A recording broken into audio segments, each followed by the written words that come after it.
Olá, pessoal! Agora então que a gente já viu um pouquinho da ideia do que é quebra de fluxo e como que a gente entende esse fluxo, vamos continuar o nosso curso falando sobre o terceiro conceito, que é faça o valor fluir. Analise o fluxo, né? Faça mudanças no seu processo, mudanças nas atividades do dia a dia que te ajudem a fazer o processo fluir e andar melhor, né? Então a gente viu lá, ai, nossa, eu tenho um procedimento onde a pessoa, né, que nem a gente viu aquele exemplo lá no Safari do hospital. Ah, o paciente tem que vir para cá, tem que vir para lá, tem que vir para lá, tem que vir para outro lado. Não, eu não quero essa coisa desorganizada. Eu quero que as atividades com ele estejam em uma sequência lógica e que esteja balanceado, esteja funcionando sem desperdícios e sem desbalanceamentos, né? Então, ele vai passar um tempo aceitável aqui, depois ele vai direto para o outro, passa um tempo aceitável de espera, o mínimo possível, passa um tempo aqui e flui de uma maneira mais sensata. A mesma coisa quando eu penso num processo fabril, né? Então, em vez de eu ter, nossa, eu vou processar o produto aqui, vou parar e vou guardar ele no estoque, depois eu vou partir para o próximo processamento. Não, vamos tentar fazer com que essa peça não pare, que a gente tenha esse fluxo contínuo, esse fluxo trabalhando direito, ok? Que nem a ideia, né, se você pensar numa linha de montagem, né, de uma montadora de carros, né, então o carro vai passando, ele vai fluindo e tudo é pensadinho, tudo é planejadinho para que a peça não pare, né, o carro não pare de ser trabalhado ao seu caminho. Então a gente vai racionalizar o que a gente está fazendo para fazer ele fluir de uma maneira mais sensata, certo? Sem desperdícios e sem desbalanceamentos, sem quebras de fluxo, que nem a gente viu nas aulas passadas. Tudo bem? Então, né, o terceiro passo é pensar em como fazer o valor fluir. Temos que resolver todos os problemas que abordamos nas últimas aulas para melhorar a maneira com que nossos processos entregam valor para o cliente. Como que a gente faz isso? Duas dicas aí que eu te dou, né? Como vai ser da análise do caso específico, da análise daquela atividade específica que a gente está analisando, mais duas dicas. A primeira é o tempo, né? Sempre tenha o tempo como uma métrica essencial. Sempre tenha em mente que você vai ter que medir muitas vezes o tempo das atividades e buscar reduzir tempos desperdiçados. Então, você tem espera, você tem movimentação, então tenta reduzir esse tempo. Tenta reduzir a movimentação, né?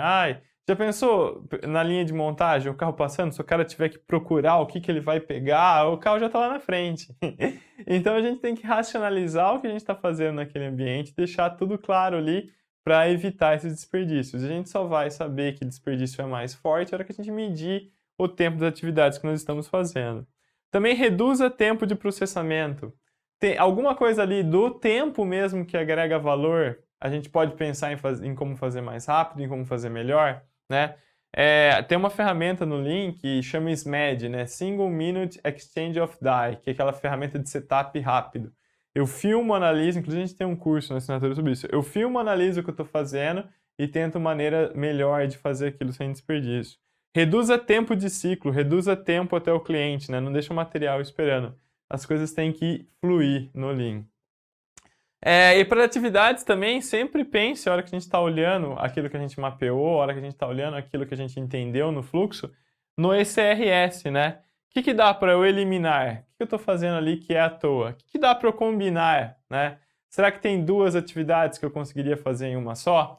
Que nem no exemplo que a gente deu, né? A gente pode até voltar, né, na nossa lista do fluxo de compras administrativas. Então, o cara pede, negocia o prazo, pede justificação, tem alguma coisa que dá para fazer junto, né? Talvez aprovação no sistema, aprovação física, enfim. Ok? Reduzir. Tem alguma coisa que eu consigo reduzir, que eu estou fazendo demais? E simplificar, né? Nossa, para eu fazer um furo nessa peça, eu preciso, nossa, o seu Neymar usar uma peça super difícil de manusear, que precisa de anos de treinamento. Não dá para fazer com uma furadeira? Né? Então, o que dá para eu fazer ali em cima do SRS, né? A gente tem que olhar para a nossa atividade, olhar para o que a gente faz no dia a dia com outros olhos. A melhoria de fluxo a gente deve sempre lembrar que é dever de todos, tá? Especialmente do gerente. O gerente ele é o cara que às vezes analisa ali fora do que a gente está fazendo no nosso trabalho, mas o Kaizen também vale para melhoria de fluxo. Então, tem alguma coisa que eu estou fazendo que está atrapalhando o meu parceiro, tem alguma coisa que eu poderia me organizar melhor no meu ambiente. Então, tudo isso vai ajudar a gente a ter um fluxo de trabalho melhor e caminhar ali para o nosso Lean. Então, ó, ações Kaizens devem ser trabalhadas para melhoria de fluxo, principalmente fluxo dentro do estação de trabalho. Ações de manutenção, projeto e todas as demais áreas da empresa também devem trabalhar no fluxo. Nossa, o cara vai consertar a minha máquina, então ele vai lá e demora o dia inteiro e enquanto ele está consertando eu estou esperando. Puta desperdício. Não, o cara da manutenção também tem que pensar em como que ele vai fazer aquilo mais rápido para tirar. É a mesma coisa da Fórmula 1, né? Tem que ser um pit stop, você está parando o valor para trabalhar, para consertar uma máquina, enfim. Então eu tenho que ser um pit stop ali, então tudo tem que estar alinhado com essa ideia de gerar mais fluxo. O ambiente de trabalho deve permitir o fluxo, né? Aí a padronização do trabalho deve permitir o fluxo. Então, né, como diria o grande Taiichi Ono, sem padrão não há melhoria. Eu tenho que racionalizar, só entendendo o que eu vou fazer que eu consigo melhorar ali o que eu estou fazendo. Exemplo disso. Aqui tem um exemplo muito legal de melhoria de fluxo, bem interessante, numa estação de trabalho.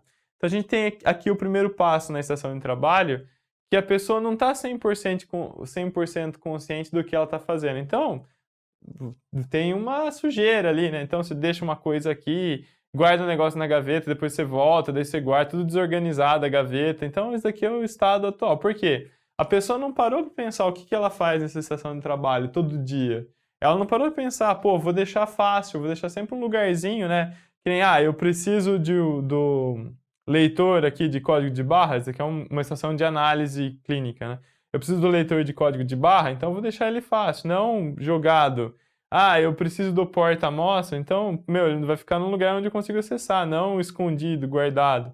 Essa impressora gigantesca aqui, esse equipamento que está atrapalhando o trabalho, então eu vou guardar ele num lugar, não vou deixar ele aqui me atrapalhando. Então, eu só consigo pensar nessa melhoria a hora que eu tenho o entendimento e uma padronização do que eu estou fazendo naquela estação de trabalho, né? Então, pô, eu olho ali e eu quero organizar tudo para melhorar o fluxo, certo? Essa é a essência, né, até do 5S que a gente fala. Eu tenho que entender o que eu estou fazendo, analisar o que eu estou fazendo com olhos de Kaizen e depois eu ajusto o meu ambiente para aquele trabalho padrão, ok? Só que, de novo, se eu não sei o que eu estou fazendo, se eu não tenho muito claro, é impossível de eu ajustar o meu ambiente, né?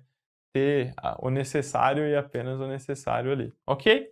Eu não preciso nem falar que essa organização maior faz a gente ganhar muito tempo ali, né? Então, um exame que aqui faria em, sei lá, meia hora, aqui faz em muito menos. Então, a gente vai conseguir ter essa agilidade na hora que a gente entende melhor esse fluxo. Tudo bem? Outras coisas que estão relacionadas a esse conceito de fazer o fluxo fluir, né, que são interessantes, que nos ajudam, o primeiro conceito de takt time, né? Takt time eu comentei por cima, né? Mas a ideia do takt time é um tempo que é o tambor ali da minha estação de trabalho, né? O quanto que eu tenho que produzir por unidade de tempo para eu atender a demanda do meu cliente. Ele é uma conta bem... Takt é o cronômetro, né? Tac, é o da música lá, né? É um termo em alemão. Time de tempo, né? Então ele é uma conta bem simples. Ele é o tempo que eu tenho disponível para o trabalho dividido pelo número de unidades que eu preciso fazer naquela estação de trabalho para eu atender o meu cliente. Então, se eu estou trabalhando lá, sei lá, 8 horas por dia e tenho uma hora de almoço e tenho que entregar 70 peças por dia para o meu cliente, né? Então eu vou ter que fazer, né? Eu tenho 0,1 hora, aqui são horas, né, do meu tempo, por peça. Em outras palavras, eu tenho que produzir uma peça a cada 6 minutos, né? 1/10 de hora são 6 minutos. Então esse é o meu takt time. Então eu tenho que saber que eu tenho que entregar uma peça a cada 6 minutos. Então eu vou medir o meu ambiente e planejar o meu ambiente para eu conseguir entregar uma peça a cada 6 minutos.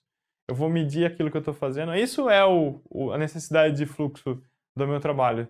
Se eu estou entregando em mais do que 6 minutos, eu preciso me reavaliar. Eu tenho processos contínuos, né, que a gente falou lá, single piece flow, processo contínuo e single piece flow são as ideias ali da linha de montagem. Análise para alteração de layout. Layout, às vezes, numa empresa, numa fábrica, também atrapalha bastante. A gente viu aquele exemplo do hospital, não é? O cara vai para lá e depois ele volta para cá porque o raio-x fica longe. Não. Às vezes a gente vai ter que trazer o raio-x para perto. Vai ter que fazer um layout pensado. Pô, já está tudo construído. Já está tudo construído. Às vezes a gente vai ter que construir de novo. Mas eu tenho certeza que no longo prazo se paga pela eficiência que você ganha.